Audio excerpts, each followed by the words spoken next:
نحمده ونستعينه ونستغفره ونؤمن به ونتوكل عليه ونعوذ بالله من شرور أنفسنا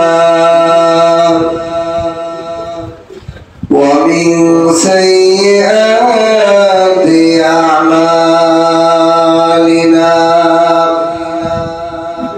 من يهده الله فلا مضل له ومن يضلله فلا هادي له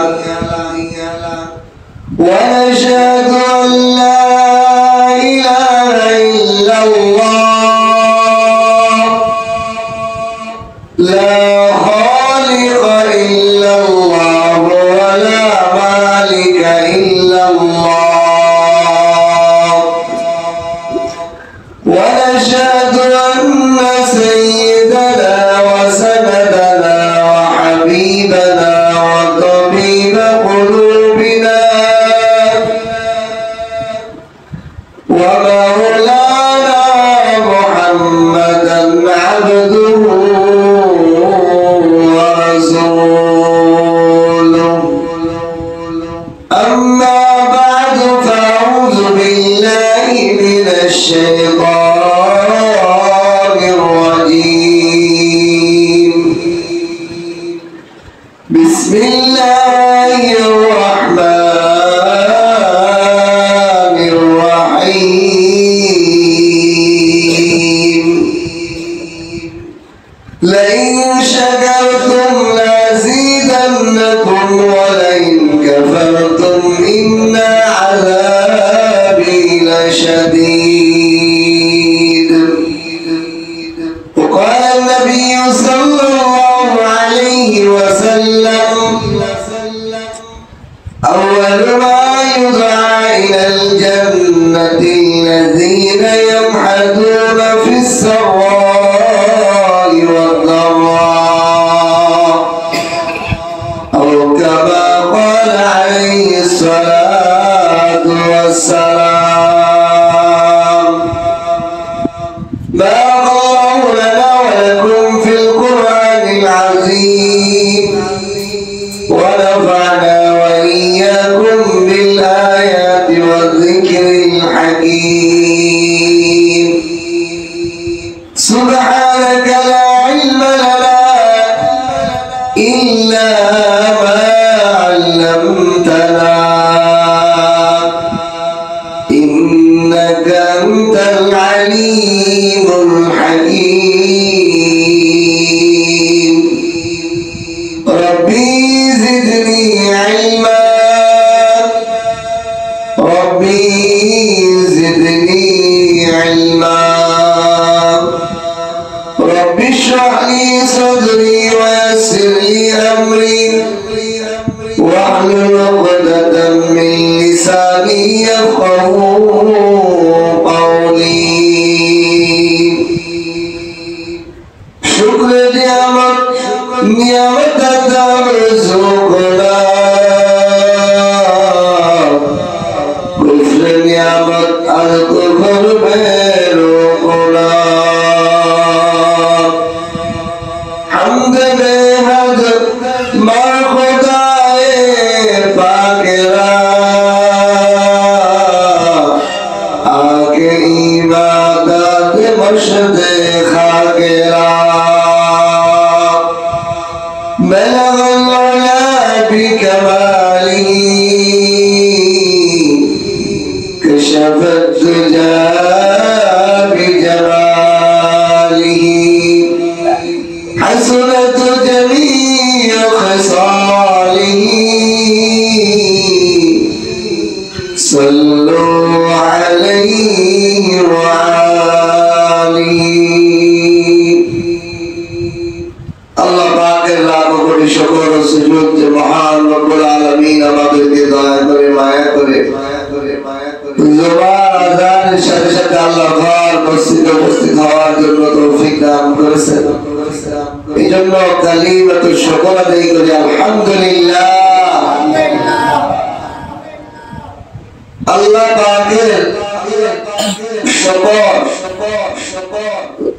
সুখে দুঃখে সর্ব অবস্থায় আল্লাহ পাকের শুকর আদায় করা। শুকরের প্রথম ধাপ হলো জবানে আলহামদুলিল্লাহ বলা। আলহামদুলিল্লাহ শব্দের অর্থ কি? আলহামদুলিল্লাহ শব্দের অর্থ হলো সকল প্রকারের, সকল দিক দিয়ে, সকল পর্যায়ে, সকল শ্রেণী, সমস্ত প্রশংসা লিল্লাহ আল্লাহ তাআলার জন্য। সব প্রশংসা কার? আল্লাহ। এই কথাটা আমাদের অবশ্য মুখে বলি, অন্তরে ফিট হয় না। সকল প্রশংসা যে আল্লাহ, এটা বোঝা দরকার কিনা? ধরেন একটা বাচ্চা দেখতে অনেক সুন্দর, ভারী সুন্দর বাচ্চা, মাশাআল্লাহ অনেক সুন্দর। এই বাচ্চাটা সুন্দর হওয়ার যোগ্যতা, কর্তৃত্ব তার বাবা মা বলেন, বাবা মা এই সন্তানটাকে সুন্দর বানিয়েছে। যদি বাবা মার হাতে সুন্দর সন্তান বানানোর ক্ষমতা থাকতো, তাহলে একই বাবা মার সন্তান ভিন্ন ভিন্ন কালো, সাদা, শ্যামলা বিভিন্ন রকমের হয়ে গেল। আল্লাহ।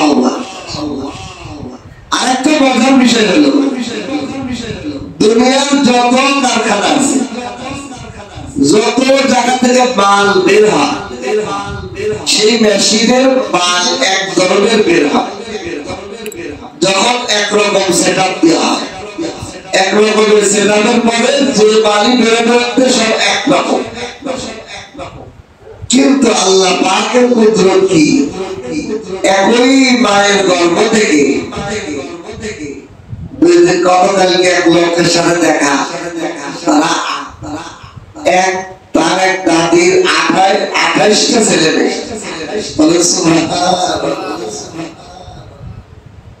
18টাই খালি ছেলে আর 10টা নেই। এক মহিলার পেট থেকে আল্লাহ তাআলা দান করেছেন। আগে এগুলো ছিল, এখন তো মানুষ নাই, নিতে চায় না। ধরেন 5 জন 10 জন ছেলে মেয়ে, একজনের চেহারার সাথে একজনের কোনো মিল নেই, একজনের গায়ের রঙের সাথে একজনের গায়ের কোনো মিল নাই, একজনের আওয়াজের সাথে আরেকজনের আওয়াজের মিল, একজনের নাকের ডকের দিকে আরেকজনের নাকের ডক মিলে। আল্লাহু আকবার। কারীম প্রশংসা আল্লাহরই হওয়া দরকার। সমস্ত প্রশংসা কার? আল্লাহ, যিনি একই গর্ভ থেকে ভিন্ন ভিন্ন রকমের আওয়াজ, ভিন্ন ভিন্ন রকমের রং কালারের বাচ্চা সন্তান জন্ম দিতে পারেন। সমস্ত প্রশংসা তারই হওয়া উচিত। আল্লাহ তাআলা সকল প্রশংসা গেল। যদি বাবা মার হাতে থাকতো, তাহলে বাবা মা তো সব সুন্দর বানাইতো, টানা শ্যামলা একটা বাচ্চা বানাইতো। তাহলে বোঝা যায় বাবা মার হাতে এই সৌন্দর্যের কর্তৃত্ব নয়, কর্তৃত্ব কার হাতে? আল্লাহ। যত জিনিস, একটা মা, একটা মহিলা, একটা বোন সুন্দর খাবার পাকাইছে। আচ্ছা বলেন, এই খাবার পাকানোর প্রশংসা কি তার? না, খানা যে পাকাইলো সে হাত দিয়ে পাকাইছে। এই হাতের মালিক কে? চোখ দিয়ে দেখে দেখে বানাইছে, চোখের মালিক কে? ব্রেন খাটায় সে সুন্দর তরকারি বানিয়েছে, এই ব্রেনের মালিক কে? এই জন্যই সমস্ত প্রশংসা হবে আল্লাহ। এই জন্য সমস্ত প্রশংসা হবে আল্লাহ হবে। আলহামদুলিল্লাহ, সমস্ত ধরনের সকল প্রকারের সব ধরনের প্রশংসা, যাবতীয় প্রশংসা একমাত্র শুধুমাত্র আল্লাহ তাআলার জন্য।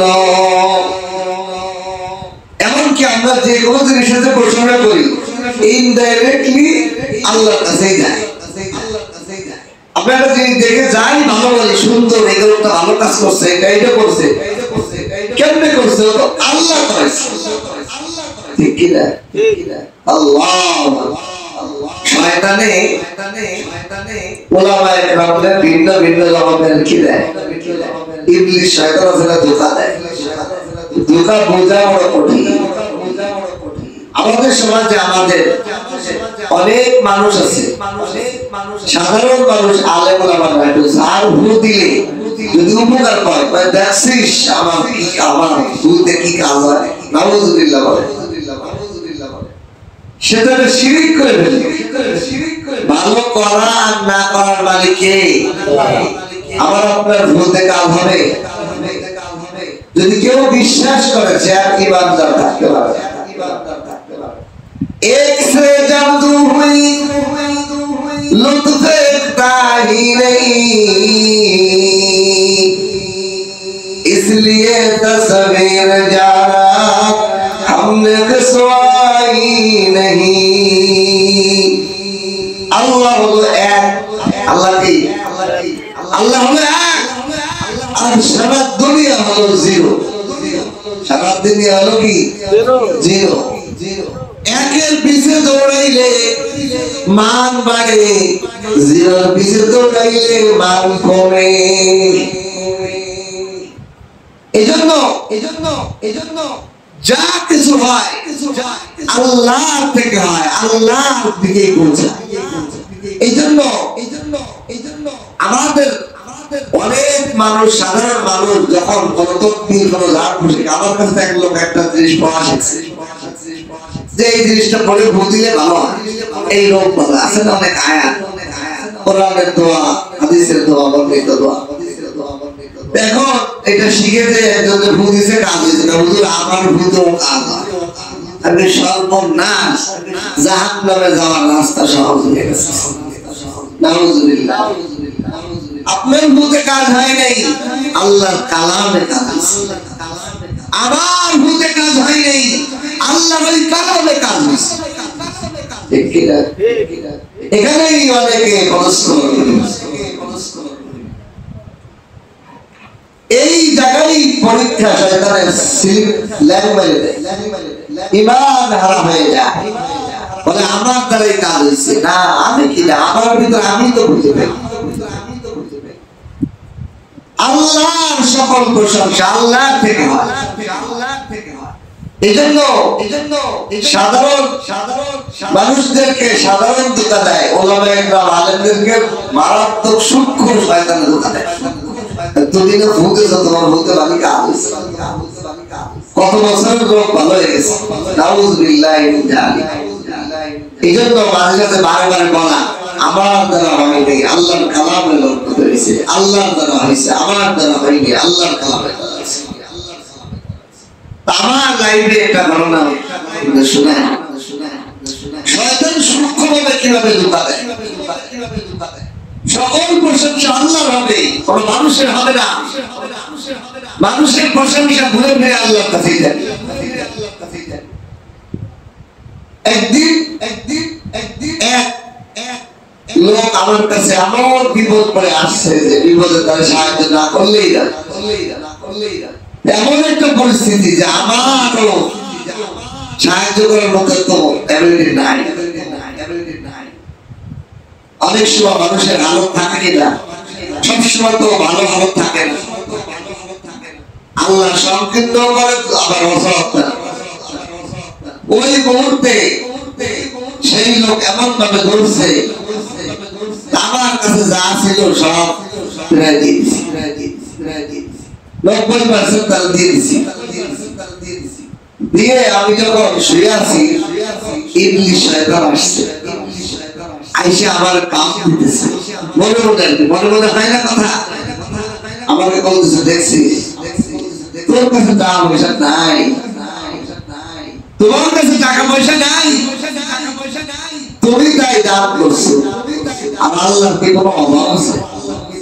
আল্লাহ তো দিতে পারতো না।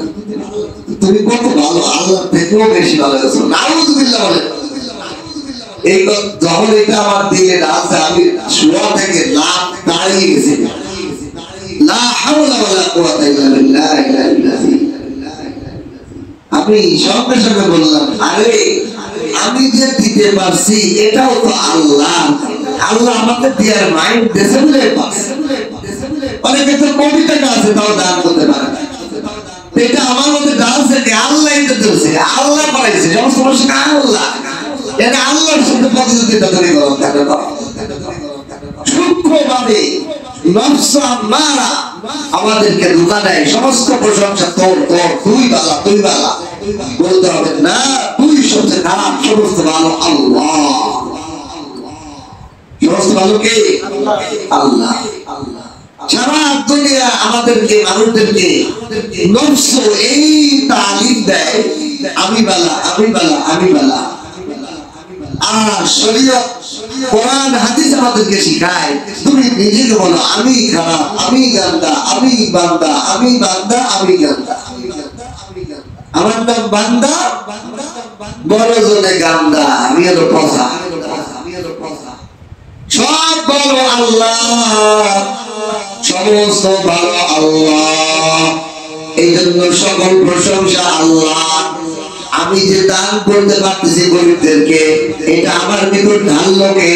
আমার মাইন্ডের মধ্যে ঢাললো কে? আমার মন মানসিকতার করলো কে?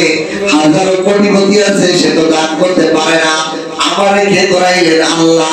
এই জন্য আমি যে দান করলাম এর প্রশংসা কার? আল্লাহ। আমি নামাজ পড়ি এই জন্য আমাকে সবাই ভালো বলে, আমি দায়িত্ব রাখি বলে আমাকে সবাই ভালোবাসে, আমি আলেম হয়েছি বলে আমাকে সবাই ভালোবাসে। আরে আমার মতো কত বান্দারে আল্লাহ আলেম না বানাইয়া, দাড়ি না রাখাইয়া, টুপি না রাখাইয়া, তারও তো শরীর স্বাস্থ্য কম নাই, টাকা পয়সা কম নাই, কিন্তু তারপরও সে দান করতে পারে না, ইমানদার হতে পারে না, নামাজ পড়তে পারে না। তাহলে বোঝা যায় আমাকে যে পড়ার সুযোগ করে দিয়েছেন তিনি হলেন আল্লাহ। সুতরাং আমার নামাজ পড়ার কারণে প্রশংসা আমার নয়, সকল প্রশংসা হলো আল্লাহ। সকল প্রশংসা আল্লাহ। আমি জুমার আজানের সাথে সাথে আসতে পারছি, আমি মহিলা, আমি পর্দা করতে পারি, আর একজন মহিলা পর্দা করতে পারে না।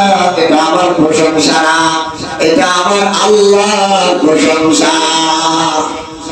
আল্লাহ যদি আমাকে তৌফিক না দিতেন, সুযোগ না দিতেন, আমিও তো এই পর্দাদারির মতো রাস্তায় রাস্তায় ঘুরতাম, আমিও তো এই বেনামাজির মতো দোকানপাটে বসে থাকতাম, জুমার আজানের আগে আসতে পারতাম না। এই জন্য আমাকে যে আসার তৌফিক এবং সুযোগ দিয়েছেন তিনি হলেন আল্লাহ, তাই প্রশংসা হবে আল্লাহ। প্রশংসা কার? আল্লাহ। সমস্ত ভালো কাজের প্রশংসা কার? আল্লাহ। আলহামদুলিল্লাহ, সকল প্রশংসা আল্লাহ। এজন্য কোরআনে কারীমের থেকে সূরা ইব্রাহিমের 4 নম্বর আয়াত আমি তেলাওয়াত করেছি। আয়াতের কিছু অংশ আল্লাহ তাআলা বলেন, লা ইন শাকারতুম লাযীদান্নাকুম ওয়া লা ইন কাফারতুম ইন্না আযাবি লাশাদীদ। লা ইন অবশ্যই যদি, তাকিদ আছে, লামে তাকিদ, এক নম্বর একটা তাকিদ। লা ইন লামে তাকিদ, এটা কথা বাক্যে শুনতে গুরুত্ব বোঝানোর জন্য এই যে কথাটা বলা হইতেছে, সাংঘাতিক গুরুত্বপূর্ণ কথা। একটা তাকিদ। আমার ইন আছে, ইনও তাকিদের অর্থে আসে, শর্তের তাকিদ। যদি এটা করো তাইটা দিব, যদি এটা করো তাইটা দিব, এটাও একটা তাকিদ না? যদি তুমি আমাকে দেখা করো তোমাকে আমি হাতিয়ে দেবো, তাকিদ হইল না? তুমি একটা দেখা করলো তাহলে গুরুত্ব হইল না। আর যদি দেখা করো তাহলে তোমার হাতিয়াটা দেবো, বলে গুরুত্ব হয়। আল্লাহ বলেন না ইন যদি অবশ্যই যদি শাকারতুম তোমরা শুকর আদায় করো, শুকরিয়া আদায় করো, কৃতজ্ঞতা প্রকাশ করো আল্লাহ একবার আল্লাহর প্রশংসা। সুন্দর খাবার আমার বিবি আমার সামনে পাকায় দিল, বিবির প্রশংসা না আগে আল্লাহর প্রশংসা। আলহামদুলিল্লাহ। কাজ ভালো করলো সন্তান, আগে প্রশংসা করতে আল্লাহর। আল্লাহ আপনি আমার সন্তানকে ভালো কাজ করার তৌফিক দিয়েছেন, আলহামদুলিল্লাহ। সকল প্রশংসা আপনি আল্লাহ। এইরকম যদি শুকর আদায় করা হয় প্রতিটা কাজে, প্রতিটা শুরুতে আল্লাহ পাকের নাম দিয়ে, আল্লাহ পাকের প্রশংসা দিয়ে শুরু করা হয়। আল্লাহ তাআলা বলেন লাযীদান্নাকুম, আল্লাহ পাক চারটা তাকিদ দিয়ে বলেন, চারটা তাকিদ দিয়ে বলেন আমি আমার কৃতজ্ঞতা জানাই করো, আমি তোমাদেরকে নিয়ামত বাড়িয়ে দিব। সুবহানাল্লাহ। নিয়ামতি বাড়িয়ে দিব। কি কি তাকিদ দিয়েছে আল্লাহ? আল্লাহ বলেন লা, আমার আল্লাহ তাকিদ অবশ্যই আজিজ, আমি নিজে আল্লাহ দিব। বুঝেন? একজন মানুষ কোন একটা ভালো কাজ করলো, তার বাবা বললো তোমাকে আমার পিয়ারের মাধ্যমে টাকা পাঠিয়ে দেবো, হাতিয়ে বানাই দেবো। আর একটা আমি নিজে দেবো। দুটোর মধ্যে গুরুত্ব হবে কোনটা? বাবা নিজ হাতে, আমি তোমার নিজে হাতে দেবো। তাই না? গুরুত্ব বোঝা। আল্লাহ বলছেন অবশ্যই আমি আল্লাহ কোন জিনিস দিতে চাই, এটাই তো গুরুত্ব। এরপরে আমি অবশ্যই বলতেছি, আমি তো কোনো অবশ্যই কোনো শব্দের মোকাবেক্ষী না। আচ্ছা বলেন, আল্লাহ কোন জিনিস গুরুত্ব বোঝানোর জন্য আলাদা একটা অবশ্যই শব্দের মোকাবেক্ষী জীবন? আল্লাহ তো আল্লাহুস সামাদ, আল্লাহ কোন জিনিসের মোকাবেক্ষী না, কোন শব্দের মোকাবেক্ষী না। কিন্তু আমাদেরকে বোঝানোর জন্য আল্লাহ তাকিদ দিয়েছেন। তোমরা বোঝো, শব্দের গুরুত্ব বাড়লে তোমরা গুরুত্ব বোঝো। এই জন্য আল্লাহ বলেন অবশ্যই আমি আল্লাহ স্মরণ দিব। অবশ্যই মনে তাকিদ আমার, অবশ্যই অবশ্যই দিব, অবশ্যই অবশ্যই দিব। তাহলে হয়ে গেল চারটা তাকিদ। এরপরে আল্লাহ তাআলা বলেন আমি চারটা তাকিদ দিয়ে বললাম অবশ্যই আমি দেব, অবশ্যই অবশ্যই দিব। এখন এই যে দিব, লাস্টে যে এমন একটা দিতেছেন শুধু আমি 1000 টাকা দিতেছি তা নয়, 2000 টাকা দিতেছি তা নয়, বাড়িয়ে দেব। সুবহানাল্লাহ। যারা আল্লাহ পাকের সকল কাজে, সকল বিষয়ে শুকরদারি করে, নিয়ামতের শুকরদারি করে, আল্লাহ বলেন আমি দিব, অবশ্যই দিব, অবশ্যই দিব, অবশ্যই দিব, বাড়িয়ে দেব, কম দেব না। কমের কোন সুযোগ নাই, যা দিব তাতে আরো বাড়িয়ে দিব। কারণ আল্লাহ বাড়িয়ে দেওয়ার সীমা কি, এটাই তো বোঝা দরকার। আল্লাহ পাক যে বাড়িয়ে দিবেন, সর্বনিম্ন একজন জান্নাতীকে 10 দুনিয়া সমান জান্নাত দান করবেন। কয় দুনিয়া? 10 দুনিয়া। সাধারণ একটা এই পৃথিবী দুনিয়ার একটা ছোট্ট গ্রহ, এই গ্রহের মধ্যে, পৃথিবী নামক গ্রহের মধ্যে বাংলাদেশটা খুঁজে বার করতে অনেক টাইম লাগে, এত ছোট। সেই বাংলাদেশের একজন প্রেসিডেন্ট হওয়ার জন্য, আরেকজন নামানোর জন্য, একজন ওঠার জন্য কি পাড়াবাড়ি আর বাংলার আন্দোলন চলতেই থাকে, ঠিক কিনা? একের পরে ক্ষমতা আসার জন্য সবাই জীবন বাজি দিয়ে লাফিয়ে পড়ে, এইটার গতি দখল করা যায়। আর তাহলে এরকম দুনিয়ার 7-10 দুনিয়া পরিমাণ আল্লাহ তাআলা সর্বনিম্ন জান্নাতীকে দান করবে। বলেন সুবহানাল্লাহ। তাহলে চাহিদা কতটুকু হইতে পারে? মানুষের এই পৃথিবীর সবাই তো চাহিদা হয়, আর দল দুনিয়া এরকম দিয়ে দিবেন। এই জন্য আল্লাহ বলেন বাড়িয়ে দিবেন, বান্দা চাওয়ার শেষ যেখানে সেখান থেকে আল্লাহ দেওয়া শুরু হবে। বান্দার চাহিদার শেষ সীমানা যেখানে ওইখান থেকে আল্লাহ দেওয়া শুরু, আর বাড়িয়ে দিলে আল্লাহ কি পরিমাণ দিবেন কল্পনাও করা যাবে। এই জন্য দুনিয়ার আকল দিয়ে, পৃথিবীর আকল দিয়ে আল্লাহ জান্নাতকে পরিমাপ করা যাবে না।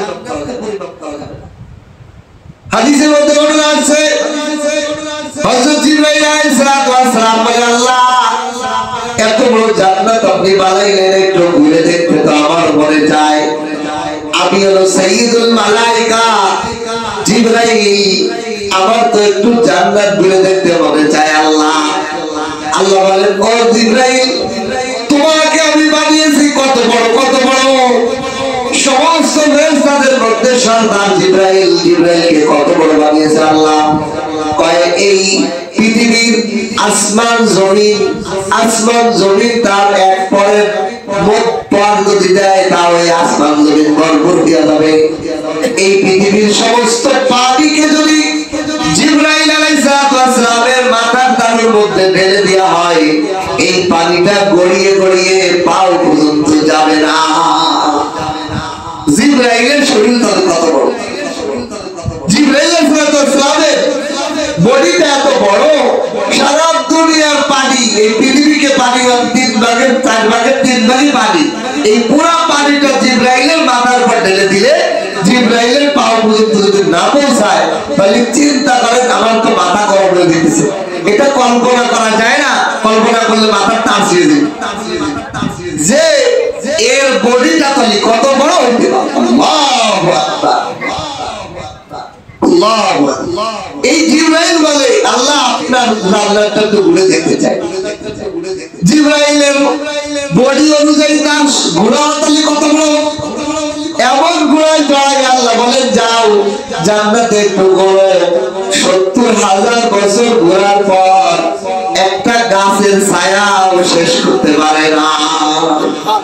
জান্নাতের একটা গাছের ছায়া শেষ সীমানা পর্যন্ত যাইতে পারে নাই 70,000 বছর ঘোড়া চালাইয়া জিবরাইল। তাহলে ওই জান্নাতটা কত বড়, জিবরাইল কত বড়, আর জিবরাইলের ঘোড়াই কত বড়। আর ওই জিবরাইল যে গাছের ছায়া অতিক্রম জন্য 70 বছর ধরে ঘোড়া চালাইছে, সেই গাছটা কত বড়। আর গাছটা যদি বড় হয়, সেই জান্নাতটাই কত বড়। আল্লাহু আকবার। এত বড় জান্নাত আল্লাহ চাহিদা বেশি দিয়ে দিবেন। আল্লাহ বলেন, লা ইন শাকারতুম লাযিদান্নাকুম।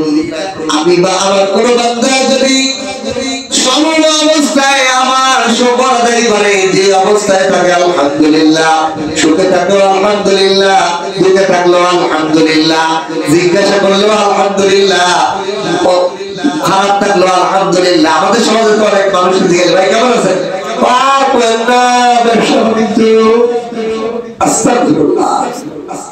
কি অবস্থা ভাই? বলেন না বেতন পাই না, গার্মেন্টসের গন্ডগোল লাগছে, বাড়াবাড়ি লাগছে। ভাই বলেন না ভাই, এটা চাকরি হারাই, দেশের অবস্থা খারাপ। এরকম উল্টো পাল্টা অনেক ধরনের জবাব দেই, মুখে একটু বেরোয় না। আল্লাহ যে অবস্থায় রাখছে আলহামদুলিল্লাহ। আপনি আমি যদি একটু দৃষ্টি দেই গাজার অবস্থা, ফিলিস্তিন, লেবাননের দিকে, হাজার হাজার বিল্ডিং ভূতড়ি শহর হয়ে পড়ে রয়েছে, মানুষ নাই, হাসপাতাল, জনবসতি বোম মেরে মেরে সব তছনছ, খাবার নাই। 3 দিন 4 দিন 1 মাস পর্যন্ত মানুষ খাবার পাচ্ছে না। তাদের অবস্থা থেকে আমি আর আপনি ব্যবসা দুর্বল হয়ে অনেক বাবা কি বলেন আলহামদুলিল্লাহ, যে অবস্থায় আছি আলহামদুলিল্লাহ বলে। এই জন্য আল্লাহ রাসূল বলতেন, আলহামদুলিল্লাহ আলা কুল্লি হাল। আল্লাহ সর্ব অবস্থায় আপনারই প্রশংসা, সর্ব অবস্থায় আপনারই প্রশংসা। লা ইন শাকারতুম লাযিদান্নাকুম। যদি আমার নিয়ামত পাইয়া তোমরা নিয়ামতের শুকর আদায় করো, সর্ব অবস্থায় নিয়ামত পাও অথবা না পাও, সর্ব অবস্থায় আমারই প্রশংসা করো। লাযিদান্নাকুম, আমি অবশ্যই অবশ্যই অবশ্যই আমি দিব তোমাদেরকে বিনিময়, আবার আমি কম দেব না, বাড়িয়ে দিব। চারটা পাঁচটা তাগিদ দিয়ে আল্লাহ বলতেছে। অপরদিকে কোন ব্যক্তি যদি আল্লাহ পাকের নাশকর করে থাকে, ওয়ালা ইন কাফারতুম ইন্না আযাবি লাশাদীদ, আল্লাহ বলেন যদি কোন ব্যক্তি আমার নিয়ামতের অস্বীকার করে, অকৃতজ্ঞ করে, ইন্না আযাবি লাশাদীদ, আমি আদ জাতির মতো, গত সপ্তাহে এই মাগরিবের পরে যে তাফসীর করি, তাফসীরের মধ্যে আসছে কওমে আদের ঘটনা। পৃথিবীর বুকে সবচেয়ে বলিষ্ঠ 60 হাত লম্বা ছিল একটা লোক, তারা এক একটা পিলার, রাজার বাড়িতে বড় বড় মোটা মোটা পিলার থাকে না, এরকম বড় পিলারের মতো ইটের বাটা ধোয়ার জন্য যে বড় বড় পিলার বানায় না, এরকম পিলারের মতো বড় বড় পিলারের মতো শরীর ছিল আদ জাতি। এই আদ জাতি ছিল হযরত নূহ আলাইহিস সালামের বংশ, তার ছেলে শাম, এই শামের বংশধরের চতুর্থ বংশধর ছিল, চতুর্থ বংশধর একজনের নাম ছিল আদ। এই আদের বংশধরদেরকে বলা হয় আদ জাতি। তারা মোট 13টা বংশ ছিল, 13টা পরিবার। এই 13টা পরিবারকে আল্লাহ তাআলা এমন বডি পৃথিবীতে দান করছেন, আর পৃথিবীর কোন জাতিকে এমন বডি দান করে, এমন শক্তিশালী সুঠাম দেহের অধিকারী। পাহাড় কেটে কেটে বিশাল বিল্ডিং তারা বানাইতো। আল্লাহ গফর মানে আল্লাহ নিয়ামত দিয়েছে তাদেরকে, কি দিয়েছে? এমন ভাবে বৃষ্টি তাদেরকে দিতেন, আল্লাহ রহমতের বৃষ্টি, যে তাদের ফল বাগান গুলো এমন ভাবে ফল ধরতো, কোন ব্যক্তি যদি ঝুড়ি মাথায় দিয়ে ফল বাগানের এই পাশ থেকে গাছের এই পাশে যাইতো, একটা গাছে এই হাইটে যাইতে যাইতে ঝুড়ি ফল পাকা ফলে ঝুড়ি ভরে যেতে পারে। এমন নিয়ামত তাদেরকে আদ জাতিদেরকে দিয়েছিলেন, কিন্তু তারা আল্লাহর ইবাদত বাদ দিয়ে মূর্তি পূজা, নাওরাবানি, আল্লাহর কৃতজ্ঞতা করে না। আল্লাহ পাক প্রথমে তাদের কাছে হুদ আলাইহিস সালামকে পাঠাইলেন, তাদের বংশধর থেকে। হুদ আলাইহিস সালাম বললেন আল্লাহর নিয়ামতের শুকর আদায় করব। তারা কয় না, আমাদের বৃষ্টি আমরা মূর্তি পূজা করব। আল্লাহর পক্ষ থেকে প্রথমে আসলো তাদের বৃষ্টি বন্ধ, 3 বছর বৃষ্টি বন্ধ, সমস্ত ফল মূল সব মরুভূমি হয়ে গেল, গাছপালা মরে সব মরুভূমিতে পরিণত হয়ে গেল। এরপরে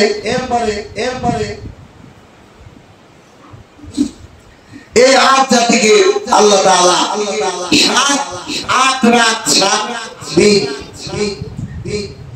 8 রাত 7 দিন বিকট আওয়াজের ঝড় বাতাস পাঠাইল। তারা নিজেদের বডিকে শক্তিশালী হিসেবে মানুষের কাছে দাম্ভিকতা প্রকাশ করতো হুদ আলাইহিস সালামের কাছে, যে আমাদেরকে ধ্বংস করবে কিনা, আমাদের উপর গজব তুলে কিনা, পৃথিবীর কোন বেটা আছে আমাদের সাথে লড়বে।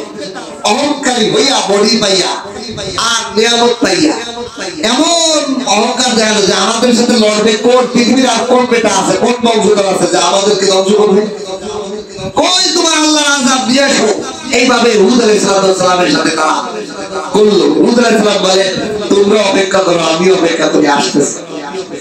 3 বছর বৃষ্টি বন্ধ রেখে আল্লাহ পাক এই আদ জাতির উপর একটা ঝড়, বিকট আওয়াজের ঝড়, এমন ঝড় বাতাস পাঠাইলেন, বাতাসে তাদেরকে আসমানে উঠায় একবার, জমিনে আসমানে।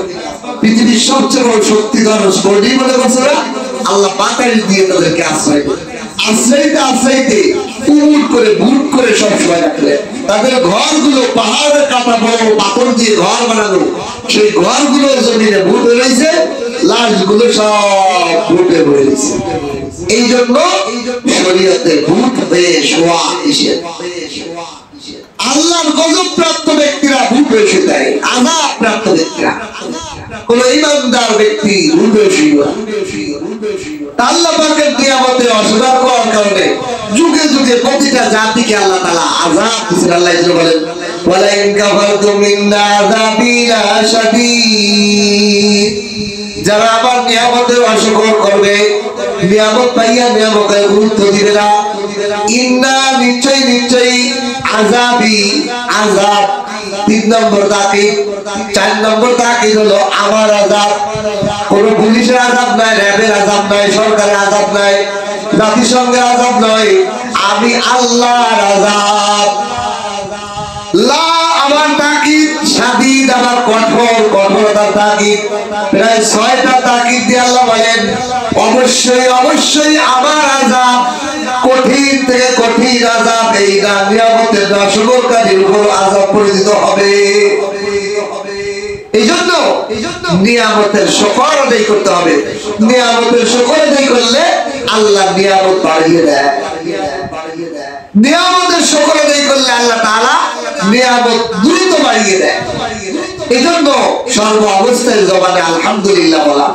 কিতাবের মধ্যে, তাফসীরের কিতাবের মধ্যে লেখে হযরত মূসা আলাইহিস সালাতু ওয়াস সালাম আল্লাহর সাথে তুর পাহাড়ে কথা বলতে আছে। যাওয়ার পথে দেখে কিছু হাঁস পাখি মরুভূমির মধ্যে তারা চাউ চাউ করতেছে। ওদের পাশে যখন যায় হাঁস পাখি কথা বলা শুরু করছে মানুষের।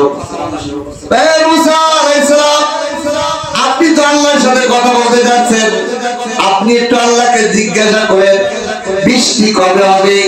আমরা তো বৃষ্টির পানি ছাড়া থাকতে পারতেছি না। হাঁস পাখির কথা শুনে মূসা আলাইহিস সালাম চলে গেছেন আল্লাহর সাথে কথাবার্তা বলে জিজ্ঞাসা করছেন আল্লাহ বৃষ্টি কবে হবে? কয় 4 বছর পরে। কয় বছর পরে? 4 বছর পরে। মূসা আলাইহিস সালাম ফিরে আসার পথে হাঁস পাখিরা জিজ্ঞাসা করে, হুজুর কি জিজ্ঞাসা করলেন? আল্লাহ কি বলল? কয় 4 বছর পরে হবে। কয় আলহামদুলিল্লাহ। মূসা আলাইহিস সালাম রাগে গেলেন। কয় বেটা কোথায় আলহামদুলিল্লাহ বলতে হয় আর কোথায় ইন্না লিল্লাহ বলতে হয় এটা বলো না। নিয়ামত পাইলে আলহামদুলিল্লাহ বলতে হয়, বিপদের সংবাদ শুনলে ইন্না লিল্লাহি ওয়া ইন্না ইলাইহি রাজিউন। তোমাদের জন্য তো বিপদ, 4 বছর পরে বৃষ্টি হলে তো তোমরা মরে তুমি সব সাফ হয়ে যাও। তোমাদের জন্য বৃষ্টি নাই, পানি নাই। তো হাঁস পাখি বলে আল্লাহ, যে আল্লাহ বৃষ্টি 4 বছর পরে দিবেন উনি তো চাইলে আরো জীবনেও বৃষ্টি নাও দিতে পারতেন। আল্লাহ যখন 4 বছর পরে দিবেন আমরা পাইছে থাকি আর না থাকি আমাদের কোনো বংশধর তো বৃষ্টির পানি পাইবো। এই জন্য নিয়ামতের শুকর আদায় করতেছে আলহামদুলিল্লাহ। সঙ্গে সঙ্গে আল্লাহর পক্ষ থেকে আসমান থেকে বৃষ্টি ঝরঝর করে পড়া শুরু হয়ে গেছে। সুবহানাল্লাহ। আল্লাহ পাক বৃষ্টি দিয়ে সাথে মূসা আলাইহিস সালাম কি হচ্ছে আল্লাহ আমারও তো হাঁস পাখির সামনে মিথ্যাবাদী বানাই দিলেন। আমি তো বললাম যে আল্লাহ বলতে 4 বছর পরে বৃষ্টি হবে, আপনি তো এখনই বৃষ্টি দিয়ে দিলেন। ব্যাপারটা আল্লাহ তাআলা বলেন আমার কোন মাখলুক সে আমার মুকাল্লাফ মানুষ এবং জিন না, আমার শরীয়ত সম্মত বান্দা না, মাখলুক না। সে প্রাণীও যদি শুকর আদায় করে আমি আমার ওয়াদা ভুলে যেয়ে তার নিয়ামত বাড়িয়ে দিই। বলেন সুবহানাল্লাহ। এই জন্য আমি 4 বছর পরে নির্ধারণ করেছিলাম, কিন্তু আমার মাখলুক যেহেতু শুকর আদায় করছে সে তার বংশধরই পানি পাবে এই আশায় সে আলহামদুলিল্লাহ বলছে, এই জন্য আমি নগদই তার বৃষ্টি দিয়ে দিলাম। বলেন সুবহানাল্লাহ। আর তাহলে আমরা যদি বেশি বেশি আলহামদুলিল্লাহ বলি আল্লাহ আমাদেরকে নিয়ামত বাড়িয়ে দিবে না? আর এই সমাজের মধ্যে সবচেয়ে বেশি শুকর আদায় করে কি? যারা নামাজ পড়ে। যারা নামাজ পড়ে তারা প্রত্যেকেই আলহামদুলিল্লাহ বলে না? আলহামদুলিল্লাহি রাব্বিল আলামিন। নামাজি ব্যক্তি প্রত্যেক নামাজে প্রত্যেক রাকাতেই বলে আলহামদুলিল্লাহ, সকল প্রশংসা আল্লাহর। ফজরের নামাজ পড়ার সময় ইমানদার যখন ফজরের নামাজে যায় ইমাম সাহেব মুসল্লিদের পক্ষ থেকে বলে আল্লাহ আমাদের সকলকে আপনি রাতের বেলা ছোট মৃত্যু ঘুমের মধ্যে মৃত্যু দিয়ে দিয়েছিলেন, আবার জাগাইয়া আবার সুন্দর করে আমাদেরকে জীবিত করে আপনার দরবারে আনে সিজদা দেওয়ার তৌফিক দিয়েছেন। আলহামদুলিল্লাহি রাব্বিল আলামিন। রাতের সমস্ত নিয়ামতের শুকর আদায় হয়ে গেল। যোহর পর্যন্ত চাকরি বাকরি ব্যবসা বাণিজ্য করার পর আবার যোহরের নামাজ পড়তে আসে আলহামদুলিল্লাহি রাব্বিল আলামিন। যোহর পর্যন্ত যত কাজ করার, যত কামাই রোজগার, যত নিয়ামত আপনি দান করছেন আল্লাহ সকল নিয়ামতের শুকর আদায় করলাম আলহামদুলিল্লাহ রাব্বিল আলামিন। এই জন্যই হাদিসের মধ্যে আছে কোন বান্দা যদি এক ওয়াক্ত থেকে আরেক ওয়াক্ত পর্যন্ত দুনিয়ার যত কাজ করে সে যখন নামাজ আদায় করে সব গুনাহ মাফ, আর আল্লাহ তার নিয়ামত বাড়ায় দেয়, তার আয় রোজগারের মধ্যে বাড়িয়ে দেয়। কেন? এই যে আলহামদুলিল্লাহ কালাম, সে আল্লাহর প্রশংসা করতেছে না? এক বেলা থেকে আরেক বেলা, এক ওয়াক্ত থেকে আরেক ওয়াক্ত, আরেক ওয়াক্ত থেকে আরেক ওয়াক্ত, 5 ওয়াক্ত সে শুকর দিয়ে পুরা 24 ঘন্টাকে ঘিরে ফেলে। এই বান্দার কোনো লস হইতে পারে না, খালি নিয়ামত বাড়তেই থাকবে। এই জন্য আল্লাহ পাক আমাদের সকলকে 5 ওয়াক্ত জামাতের সাথে নামাজ আদায় করে আলহামদুলিল্লাহ ট্রেনিং নেওয়া, আর দুনিয়ার চলা 5 ওয়াক্তের মাঝে যত ঘোরাফেরা চলাফেরা করব সর্ব অবস্থা আলহামদুলিল্লাহ জিকির বেশি বেশি করার তৌফিক দান করে। বলেন আমিন। ওয়া আখিরু আলহামদুলিল্লাহি রাব্বিল আলামিন।